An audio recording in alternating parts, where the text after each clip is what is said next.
Assalamualaikum warahmatullahi wabarakatuh. Perkenalkan, nama saya Anjas Rada Putra dari Fakultas Ekonomi dan Bisnis Islam, Prodi Manajemen Zakat dan Wakaf.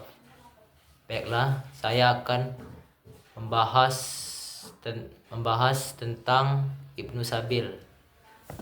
Siapa Ibnu Sabil? Ibnu Sabil menurut jumhur ulama adalah kiasan untuk musafir, yaitu orang yang melintas dari satu daerah ke daerah lain. As-sabil artinya at-tariq atau jalan.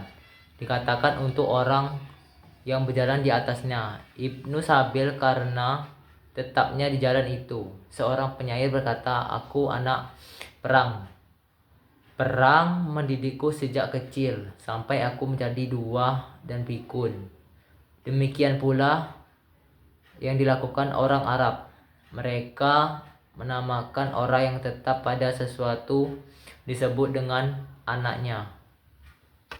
Ibnu Sabil dalam Al-Quran telah menerangkan lafaz Ibnu Sabil ini sebanyak 8 tempat dalam keadaan menunjukkan kasih sayang dan berbuat baik kepadanya. Allah SWT berfirman dalam surat Al-Isra, "Wa atizal qurba haqqahu wa miskina wa ibnas sabil wala tubazzir tabziro." Artinya, dan berikanlah kepada keluarga-keluarga yang dekat akan haknya kepada orang miskin dan orang yang dalam perjalanan, dan janganlah kamu menghambur-hamburkan hartamu secara boros. Dalam surat Ar-Rum, "Fa'atizal qurba haqqahu waliskina wa benas sabil zalika halil lazi nayurduna wajhallahi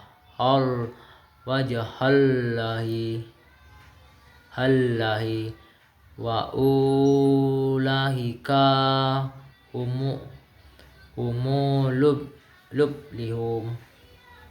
Artinya, maka berikanlah kepada kerabat yang terdekat akan haknya, demikian pula kepada fakir miskin dan orang-orang yang dalam perjalanan. Itulah yang lebih baik bagi orang-orang yang mencari keridhaan Allah, dan mereka itulah orang-orang yang beruntung. Orang yang merencanakan bepergian dan tersesat dalam perjalanan. Ada suatu masalah yang diperselisihkan oleh para fuqaha, yaitu apakah sifat Ibnu Sabil bisa diterapkan pada orang yang tersesat, jalan saja sedangkan tujuannya tidak, atau Ibnu Sabil itu mencakup tujuan itu dan mencakup pula orang yang bermaksud mengadakan perjalanan negara lain. Pendapat jumhur ulama bahwa orang yang bermaksud mengadakan perjalanan tidak termasuk pada Ibnu Sabil dengan alasan sabil adalah jalan. Ibnu Sabil artinya orang yang tidak berpisah dengan jalan yang ada padanya, sebagaimana dikatakan Ibnu Lail, buat orang yang sering keluar di waktu malam. Orang yang tinggal di negerinya tentu tidak berada di jalan, tidak berlaku hukum yang ada selama perjalanan, dan karenanya sesungguhnya tidaklah dimaksud dengan Ibnu Sabil kecuali orang asing, bukan orang yang ada di tanah airnya atau di rumahnya, walaupun sudah selesai maksud dan tujuannya. Pendapat Imam Syafi'i tentang Ibnu Sabil. Ibnu Sabil adalah orang yang terputus bekalnya dan juga termasuk orang yang bermaksud melakukan perjalanan yang tidak mempunyai bekal. Keduanya diberi untuk memenuhi kebutuhan. Karena orang yang bermaksud melakukan perjalanan bukan untuk maksud maksiat adalah menyerupai orang yang berpergian yang kehabisan bekal.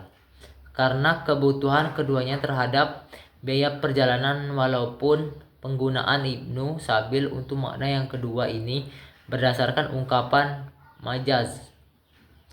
Pendapatku tentang Ibnu Sabil. Sesungguhnya pendapat pertama lebih sesuai dengan sifat Ibnu Sabil pada ayat ini dan lebih dekat pada tujuan syariat. Maka tidaklah setiap orang yang menginginkan atau bermaksud untuk melakukan perjalanan berhak diberi bagian dari zakat, walaupun tujuan perjalanannya untuk kemanfaatan tertentu, seperti perjalanan mencari penghidupan atau mengistirahatkan pikiran. Adapun pendapat Imam Syafi'i bisa dipergunakan. Menurut pendapat saya, bagi orang yang melakukan perjalanan demi kemaslahatan umum yang manfaatnya kembali pada agama Islam atau masyarakat Islam, seperti orang yang bepergian sebagai utusan yang bersifat keilmuan atau amaliyah yang dibutuhkan oleh negara Islam. Adapun syarat-syarat zakat kepada Ibnu Sabil. Syarat memberi zakat kepada Ibnu Sabil. Untuk memberi Ibnu Sabil dari harta zakat, ada syarat tertentu di mana sebagai disepakati dan sebagai lagi diperselisihkan. Pertama, hendaknya ia dalam keadaan membutuhkan pada sesuatu yang dapat menyampaikan ke negerinya, sehingga apabila ia memiliki sesuatu yang dapat menyampaikan ke negerinya, maka jangan diberi, karena maksud pemberian ini yaitu agar ia dapat sampai ke negerinya. Berbeda keadaan dengan mujahid, maka ia berhak menerima menurut ulama selain mazhab Hanafi, walaupun di tempat tinggalnya ia adalah orang yang kaya. Kedua, hendaknya perjalanannya bukan perjalanan maksiat. Adapun orang yang perjalanannya untuk maksiat, seperti orang yang pergi untuk membunuh orang lain atau berdagang sesuatu yang diharamkan ataupun yang lain, maka sama sekali jangan diberi bagian dari zakat, karena maksud memberi untuk menolong, sedangkan tidak boleh ditolong dengan harta kaum muslimin untuk melakukan maksiat kepada Allah, kecuali apabila ia bertobat dengan taubat yang sesungguhnya, maka bolehlah diberi untuk sisa. Keterangan ini telah dikemukakan almarhum Syekh Ahmad Mustafa Al-Marahi dalam tafsirnya. Akan tetapi kami berbeda pendapat dengan beliau, dan kami melihat bahwa Ibnu Sabil itu senantiasa ada, walaupun ada kemudahan dalam mendapatkan harta di negara manapun dengan cara yang bermacam-macam. Antara lain: 1. Bermacam fakta tentang adanya Ibnu Sabil. 2. Orang yang diusir dan yang minta disuaka.